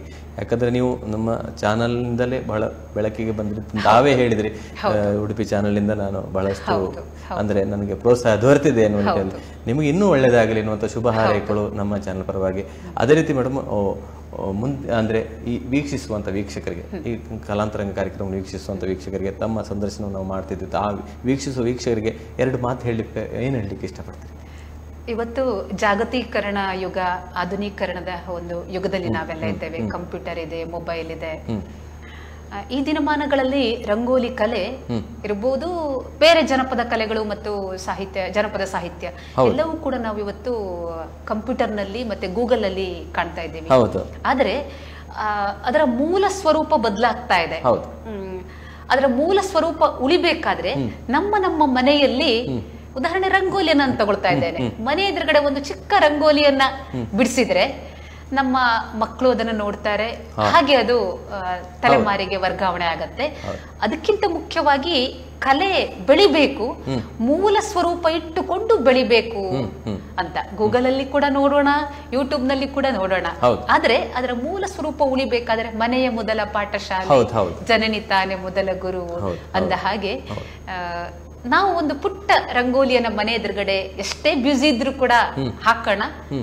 ಅದನ್ನ ಮಕ್ಕಳು ನೋಡಿ ಬೆಳಿತಾರೆ, ಕಲಿತಾರೆ, ಮುಂದುವರಿಯತ್ತೆ, ಮೂಲ ಸ್ವರೂಪ ಉಳಿಯತ್ತೆ ಎನ್ನುವಂತಹ ಒಂದು ನನ್ನ ಒಂದು ಕಿವಿ ಮಾತು. ನಿಜವಾಗಿ ಮೇಡಮ್, ಯಾಕಂದ್ರೆ ನಮ್ಮ ಮನೆಯಲ್ಲಿ ಇರುವಂತ ಅಂದ್ರೆ ನಮ್ಮ ತಾಯಿಯರು, ಹೆಣ್ಣು ಮಕ್ಕಳು ಎಸ್ಪೆಷಲಿ ತಾಯಿಯರು ಏನ್ ಮಾಡ್ತಾರೆ ಅದನ್ನ ಗಮನಿಸ್ತಾ ಇರ್ತಾರೆ. ನಾವು ಮಕ್ಕಳು, ನನ್ನ ಮಗಳು ರಂಗೋಲಿ ಬಿಡಿಸುದಿಲ್ಲ ಅಂದ್ರೆ ನಾನು ಎಷ್ಟು ಬಿಡಿಸಿದ್ದೇನೆ ಅನ್ನೋದನ್ನ ನಾವು ನೋಡ್ಬೇಕು. ನಾವು ಬೆಳಿಗ್ಗೆ ಬೇಗ ಎದ್ದು ಸ್ನಾನ ಮಾಡಿ ಒಂದು ರಂಗೋಲಿ ಬಿಡಿಸಿದಾಗ ಆ ಮಗು ಅದನ್ನ ಅಬ್ಸರ್ವ್ ಮಾಡ್ತಾ ಇರ್ತದೆ. ಮಾಡಿ ಮಾಡಿ ನಾಳೆ ಒಂದು ವಾರ ಆದ್ಮೇಲೆ, ಒಂದು ತಿಂಗಳಾದ್ಮೇಲೆ ನಾನು ಬರ್ತೇನಮ್ಮ ಅಂತ ಬಂದು ಖುಷಿಯಲ್ಲಿ ಬಿಡಿಸ್ತದೆ. ಆಗ ನಮ್ಮ ಸಂಸ್ಕೃತಿ ಮುಂದೆ ಹೋಗ್ತಾ ಇರ್ತದೆ. ನಾವು ಅದ್ಯಾವುದು ಮಾಡಿದಾಗ ಮಕ್ಕಳಿಂದ ನಾವು ನಿರೀಕ್ಷೆ ಮಾಡೋದು ತಪ್ಪಾಗ್ತದೆ. ಯಾಕಂದ್ರೆ ನೀವು ಹೇಳಿದಾಗ ಜನನಿ ಮೊದಲ ಪಾಠಶಾಲೆ, ಜನನಿ ತಾಯಿಯೇ ಗುರು. ತಾಯಿ ಗುರು ಅಂದ್ರೆ ತಾಯಿಯ ನಡವಳಿಕೆಯಲ್ಲಿ ಏನಿದೆ ಅದನ್ನ ಮಕ್ಕಳು ತಗೊಳ್ತಾರೆ, ತಾಯಿ ತಂದೆಯವರ ನಡವಳಿಕೆ. ಅದರಿಂದ ನೀವು ಹೇಳಿದಂತ ಒಂದು ಉತ್ತಮ ಮಾತು, ಎಲ್ಲ ಮನೆಯವರ ಇದು ಕಿವಿಗೆ ಹೋಗುವಂತ ಮಾತು. ಅದೇ ರೀತಿ ಎಲ್ಲರೂ ಅನುಸರಿಸಬೇಕಂತ ಮಾತು. ಹಳ್ಳಿ ಇರಲಿ, ದಿಲ್ಲಿ ಇರಲಿ, ಎಲ್ಲೇ ಇರಲಿ, ರಂಗೋಲಿಯನ್ನ ಬಿಡಿಸೋದನ್ನ ಮರಿಬೇಡಿ ಅಲ್ಲ ಮೇಡಮ್. ಕೊನೆಯದಾಗಿ ಅದೇ ಹೇಳ್ಬೇಕು ನಾವು ಅಲ್ಲ ಮೇಡಮ್. ರಂಗೋಲಿ ಎಲ್ಲರೂ ಪ್ರತಿ ಮನೆಯಲ್ಲಿ ಬಿಡಿಸಿ ನಮ್ಮ ಜಾನಪದ ಕಲೆಯನ್ನ ಉಳಿಸಿ ಬೆಳೆಸಿ ಅಲ್ಲ ಮೇಡಮ್. ಅದೇ ರೀತಿ ಮೇಡಮ್, ಬಿಡುವು ಮಾಡಿಕೊಂಡು ತಾವು ದೂರದಿಂದ ಇಲ್ಲಿಗೆ ಆಗಮಿಸಿದ್ರಿ, ಹಾವೇರಿಯಿಂದ ಬಂದು ನಮ್ಮೊಂದಿಗೆ ಕುಳಿತುಕೊಂಡು ನಿಮ್ಮ ಮನದ ಮಾತನ್ನು ಆಡಿದ್ರಿ. ಬಹಳಷ್ಟು ಖುಷಿ ಆಯಿತು ನಿಮ್ಮ ಮಾತು ಕೇಳಿ. ಅದೇ ರೀತಿ ನಿಮ್ಮ ಸಾಧನೆ ಹೀಗೆ ಮುಂದುವರಿಲಿ, ನಿಮಗೆ ಒಳ್ಳೆಯದಾಗಲಿ, ಶುಭವಾಗಲಿ ಎನ್ನುವಂಥ ಶುಭ ಹಾರೈಕೆ ನಮ್ಮ ಚಾನಲ್ ಪರವಾಗಿ. ಅದೇ ರೀತಿ ನಿಮಗೆ ನಮ್ಮ ಕಾರ್ಯಕ್ರಮಕ್ಕೆ ಬಂದು ಇಷ್ಟೊತ್ತು ಮಾತಾಡಿದ್ದಕ್ಕೆ ನಿಮಗೆ ಪ್ರೀತಿಯ ಧನ್ಯವಾದಗಳನ್ನು ಚಾನಲ್ ಪರವಾಗಿ ನಾವು ಕೇಳಿಕೊಳ್ತಾ, ಧನ್ಯವಾದಗಳು ಮೇಡಮ್, ಧನ್ಯವಾದಗಳು, ಶುಭವಾಗಲಿ. ವೀಕ್ಷಕರೇ, ಇಂದು ನಮ್ಮೊಂದಿಗಿದ್ದವರು ನಮ್ಮ ನಾಡಿನ ಜನಪ್ರಿಯ ರಂಗೋಲಿ ಕಲಾವಿದೆ, ಅವರೇ ಭಾರತಿ ಮರವಂತೆಯವರು. ಮುಂದಿನ ವಾರ ಇನ್ನೋರ್ವ ಅತಿಥಿಯೊಂದಿಗೆ ನಿಮ್ಮ ಭೇಟಿಯಾಗಲಿಕ್ಕಿದ್ದೇನೆ. ನೋಡ್ತಾ ಇರಿ ನಮ್ಮ ಚಾನಲ್, ಯು ಚಾನಲ್. ನಮಸ್ತೆ.